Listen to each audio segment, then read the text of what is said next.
டேட்லாம் confirm ஆச்சா இல்லையா தெரியலையே. உட்காந்துன்னு போகணுமா இல்லை படுத்துன்னு போகணுமான்னு 4 மாதத்துக்கு முன்னாடியே புக் பண்ணியிருந்தா படுத்துன்னு போயிருக்கலாம். நம்ம 1 மாதத்துக்கு முன்னாடி தானே புக் பண்ணோம். என்னாச்சுன்னு தெரியலையே. மெசேஜ் வர இன்னும் வரலையே. அம்மா என்னம்மா தனியாக பேசிருக்கீங்க? ஏண்டி நம்ம ட்ரெயின் டிக்கெட் புக் பண்ணமே வெயிட்டிங் லிஸ்ட் இருக்குன்னு சொன்னி என்னாச்சுன்னு பார்த்தியா?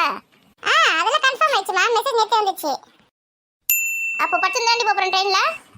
ஆமாம்மா படுத்துன்னு தான் போகிறோம். நமக்கு எந்த பெட்டின்னு ட்ரெயின் வந்து 4 மணி நேரத்துக்கு முன்னாடி தான் மெசேஜ் வருமா. என்னடி இது வேறியா? எந்த பெட்டின்னு தெரிஞ்சதுனாடியா கரெக்டாக படிக்க முடியும். பாரு பாரு மெசேஜ் வந்துச்சு பாரு. நமக்கு 8 மணிக்கு தான் ட்ரெயின் நைட்டு. சரி 4 மணிக்கு மெசேஜ் வந்துடும். நம்ம ரெடி ஆகலாம். அப்படியா? கண்டிப்பாக வந்துடும்ல மெசேஜ்? வந்துடும். இந்த கீதா ராணி பெரிய பொண்ணு இவங்களாம் கிளம்புனாங்களா இல்லையா தெரியலையே. அக்கா வா ராணி. என்ன ராணி கிளம்பிட்டீங்களா? கிளம்பினே இருக்கோக்கா. சாப்பாடு எப்படி எல்லாருக்கும் மொத்தமாக செஞ்சிடலாமா இல்லை தனித்தனியாக அவங்க செஞ்சு எடுத்துன்னு வரலாமா? அதான் கேட்டுன்னு போலான்னு வந்தேன்.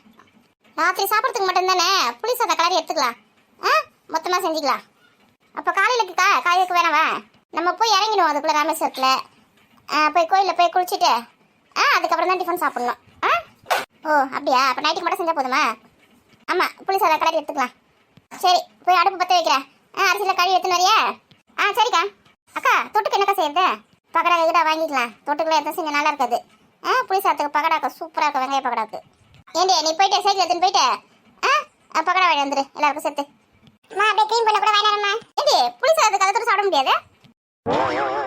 சாப்பாடு தொட்டு சாப்பிட்டுக்கலாம்மா. சும்மா ஸ்நாக்ஸ் மாதிரி சாப்பிட்டுக்கலாம். சரி எத்தனை பேர் இருக்குன்னு பார்த்து கணக்கு பண்ணி வாங்கிக்க.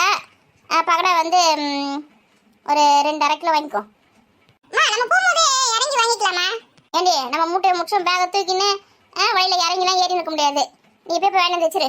அதான் சரி ஆட்டோல இருந்து இறங்க முடியாது வழியில. சரி காசு கொடுங்கம்மா. இந்தா பார்த்து செலவு பண்ணு. பார்த்து செலவு பண்ணணும்மா. அம்மா பக்கடாவும் க்ளீன் பண்ணி தான் வாங்க போகிறேன். அதுக்கு எவ்வளோ காசு ஆகுது? அவ்வளோதான் தரப்போகிறேன். சரி இந்தா போயிட்டு சீக்கிரமா வா. சரிம்மா நான் இப்போ வேணும் தரேன். சரி நம்ம போய் சமைக்க வேலையை பார்க்கலாம். இங்கேயோட பார்த்து வச்சுக்கலாம். சரிக்கா காலையில் எடுத்துன்னு வரட்டா? அக்கா வா உன்னதான் காணுமேன்னு பார்த்துன்னு இருந்தேன். என்ன வச்சுக்கிறீங்க எனக்கு? உனக்கு எது வச்சுல வேலை தான் வச்சிருக்கோம். கொஞ்சம் காலையில் எடுத்துன்னு கூட அடுப்பு பற்ற வைக்கலாம். அடுப்பு பற்ற வைக்க போறீங்களா? ஏன் கேஸ் இல்லை உங்கள் வீட்டில்? ஏண்டி எல்லாருக்கும் சாப்பாடு செய்யணும்னா கேஸ் வச்சா லேட் ஆகும்டி. அடுப்பு வச்சாதான் கொஞ்சம் சீக்கிரமா முடியும். கேஸ் மிச்சம் பண்ணுறதுக்கு நான் கதெல்லாம் சொல்லுது பேர். சரி இருங்க கழுத்துன்னு வரேன். அந்த பங்கஜக்கா வீட்டில் வீடு கட்டத்து கல் இறக்கி வச்சுருந்தாங்க. அங்கேருந்து எடுத்து வந்துடலாம். சரி நம்ம போய் எடுத்துன்னு வரேன். சீக்கிரம் வா. விறகுல நல்லா காஞ்சி தான் இருக்கும். நம்ம மட்டும் வந்து ரெடி பண்ணிடலாம். நெருப்பு பற்ற வச்சாச்சு. ஏக்கா இது என்னது? இது ஊருக்கு முன்னாடி அடுப்பத்து வச்சுருக்கா? வா கல்லத்துல வந்து லைன் அடுக்கிங்க. 3 கல் போதும். இன்னமும் கல் வாங்கி அடிக்க வச்சுக்கிற மாதிரி பேசுது பேர். இதே நீ ஆட்டை போட்டுன்னு வந்திருக்கேன். எப்படி யாரும் தொத்தின்னு வராங்கன்னு வரேன்னு தெரியல. இல்லை 3 கல் வேணுமா உனக்கு? ஒரு கல் வச்சு எப்படி சமையல் செய்ய முடியும்? எம்மா கையே சுலுக்கிச்சே. எப்பா போ இன்னும் 2 கல் மட்டும் எடுத்துன்னு வந்துரு. பார்க்கறதுக்கு மூஞ்சி பாவமாக இருக்குதுன்றதுனால போய் எடுத்துன்னு வரேன். அங்கே என்னை கட்டி போட்டு அடிச்சாங்கன்னா அதுக்கு நீ தான் பொறுப்பு. போடி பகஞ்ச வீட்டில் தானே நான் சொல்லிக்கிறேன் போ. நீங்கள் உட்காந்து என்ன கதை பேசு. அங்கே போய் கல் எத்தனை போகுது நான் தானே உனக்கு நான் வந்தது. மணியாச்சு பேசினே இருக்காத நட. எத்தனை வண்டி தான் சேவரி இருக்குது.